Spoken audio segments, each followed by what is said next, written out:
Operating system overview. An operating system is a program that acts as interface between user and the computer hardware. So hardware access பண்ணக்கூடியது இல்லை ஹார்ட்வேரை entire hardware செட்டப்பையும் control பண்ணி அந்த ஆப்ரேஷன்ஸை அந்த யூஸரோட இன்ஸ்ட்ரக்ஷனை முடித்து கொடுக்க வேண்டியது operating system. So user வந்து ஹார்ட்வேரை எப்படி ஆக்சஸ் பண்ணுவார்னா அந்த ஆப்ரேட்டிங் சிஸ்டம் மூலிமா. ஸோ இது வந்து interface between user and hardware. It controls the execution of all types of programs and manages the system resources efficiently. So இந்த ஆப்ரேட்டிங் சிஸ்டத்தோடைய பர்பஸ் என்னென்னு பார்த்தீங்கன்னா 4 இருக்குது. First resource management, CPU manage பண்ணணும், memory, disk space, input output devices இதெல்லாம் இருக்குது. அப்புறம் user interface provides a platform for the user to interact with the hardware. So நான் இப்போ வந்து ஃபார் எக்ஸாம்பிள் சின்ன எக்ஸாம்பிள் சொல்கிறேன் பாருங்கள். இப்போ வந்து ஒரு வீடியோ ப்ளே ஆகிட்டுருக்கு அப்படின்னா அந்த வீடியோ ப்ளே ஆகிட்டு இருக்கும்போது நமக்கு சவுண்டு வருது. சவுண்டு இன்க்ரீஸ் பண்ணணும் அப்படின்னா அந்த ஸ்பீக்கர் அப்படிங்கிற ஹார்ட்வேரில் சவுண்டு இன்க்ரீஸ் ஆகணும் அப்படின்னா அந்த ஹார்ட்வேர் எப்படி ஆக்சஸ் பண்ணுவேன்? சிஸ்டமில் இருக்க சவுண்டை போய் நான் இன்க்ரீஸ் பண்ணி வைப்பேன். ஸோ எனக்கு அந்த இடத்துல ஒரு யூசர் இன்டர்ஃபேஸ் கிடைக்கிது. சவுண்டுன்னு ஒன்று கிளிக் பண்ணுறேன். அதில் அந்த டாகிள் பார் மாதிரி ஒன்று இருக்கும். அந்த பாரை பிடிச்சி நான் நவுத்துனேன்னா சவுண்ட் இன்க்ரீஸ் ஆகும். அந்த இடத்துல எனக்கு ஒரு யூசர் இன்டர்ஃபேஸ் கிடைக்கிது. எதுக்கு? அந்த ஹார்ட்வேர் ஆக்சஸ் பண்ணுறதுக்கு. அதுக்கு பேர் தான் யூசர் இன்டர்ஃபேஸ் ஃபார் அந்த ஆப்ரேட்டிங் சிஸ்டம்க்கு. அடுத்தது ப்ரோக்ராம் எக்ஸிக்யூஷன். நம்ம ஒரு வேர்ட் டாக்குமெண்ட் ஓப்பன் பண்ணாலோ இல்லை வீடியோ ஃபைல் ப்ளே பண்ணாலோ இது எல்லாமே ஒரு எக்ஸிக்யூஷன் ஆஃப் அ ப்ரோக்ராம் தான். ஸோ அந்த ப்ரோக்ராம் வந்து சிஸ்டம் மெமரியிலேருந்து அதை லோட் பண்ணி எக்ஸிக்யூட் பண்ணி கொடுக்குது. Security and protection.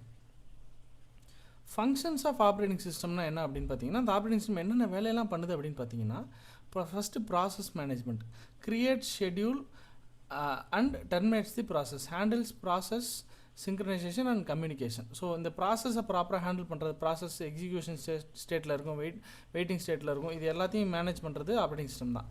அடுத்தது மெமரி மேனேஜ்மெண்ட். மெமரி அலோகேட் பண்ணும், டீஅலோகேட் பண்ணும், அதான் டெலிட் பண்ணும்.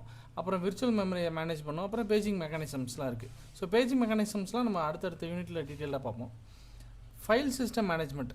ஸோ நம்ம சிஸ்டமில் வந்து எதாவது ஃபைல் க்ரியேட் பண்ணி சேவ் பண்ணோம்னா அதை க்ரியேட் பண்ணுறது, டெலிட் பண்ணுறது, எடிட் பண்ணுறது இது எல்லாமே ஃபைல் சிஸ்டம் மேனேஜ்மெண்ட் கீழே வரும். Device management. அப்புறம் செகண்டரி ஸ்டோரேஜ் மேனேஜ்மெண்ட். நம்ம ஸ்டோர் பண்ணுற ஃபைல்ஸ் எல்லாமே ரேண்டம் ஆக்சஸ் மெமரி வந்து ப்ரைமரி மெமரி. அதுக்கப்புறம் செகண்டரி மெமரியில் பர்மனெண்ட்டாக ஸ்டோர் பண்ணி வைக்கணும். அதுக்கும் ஆப்ரேட்டிங் சிஸ்டமோட முக்கியமான ஃபங்க்ஷன் தான் அது. அப்புறம் நெட்வொர்க்கிங். ஸோ இந்த ஆப்ரேட்டிங் சிஸ்டத்தோடைய ஃபங்க்ஷன்ஸ் வந்து ஜஸ்ட் ஒரு டயக்ராமாக போட்டிருக்கோம். ஸோ இந்த ஆப்ரேட்டிங் சிஸ்டமில் டைப்ஸ் ஆஃப் ஆப்ரேட்டிங் சிஸ்டம் என்னென்னு பார்த்தீங்கன்னா ஃபஸ்ட்டு பேட்ச் ஆப்ரேட்டிங் சிஸ்டம். இது வந்து எப்படின்னா ஒரு ஸ்பெசிஃபிக் ஒர்க்குக்காக மட்டுமே கஸ்டமைஸ் பண்ணியிருப்பாங்க. ஃபார் எக்ஸாம்பிள் வந்து groups similar jobs together and process them in patches.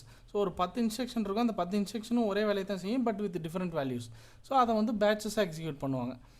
Example வந்து பார்த்தீங்கன்னா பேங்க் ஸ்டேட்மெண்ட்டு, பேரோல் சிஸ்டம் இந்த மாதிரி. Time sharing operating system. Multiple users share computer resources simultaneously. CPU time is divided into slices. So ஒரே operating system தான், multiple user அதை use பண்ணுவாங்க. ஒவ்வொரு யூஸருக்கும் ஒரு மைக்ரோ ஸ்லைசஸ் ரெஸ்பான்ஸ் டைம், அதாவது மைக்ரோ ஸ்லைசஸ் அலோகேட் ஆகிட்டே இருக்கும். யூஸரை வந்து அதை ஆக்சஸ் பண்ண முடியும்.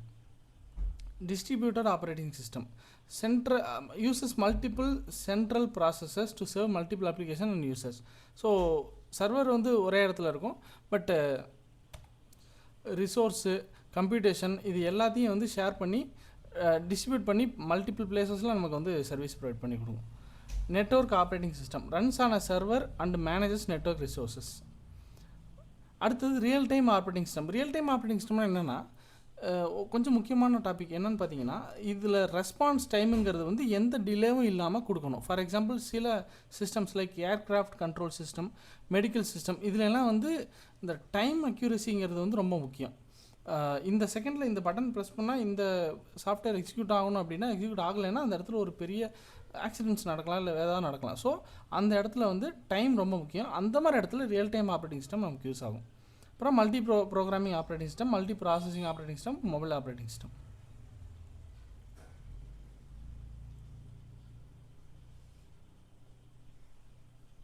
ஸோ இதெல்லாம் நம்ம டீட்டெயிலாக நம்ம சொன்ன ஒவ்வொரு ஆப்ரேட்டிங் சிஸ்டம் ஸ்ட்ரக்சரில் வந்து லேயர்டாக போட்டிருக்காங்க.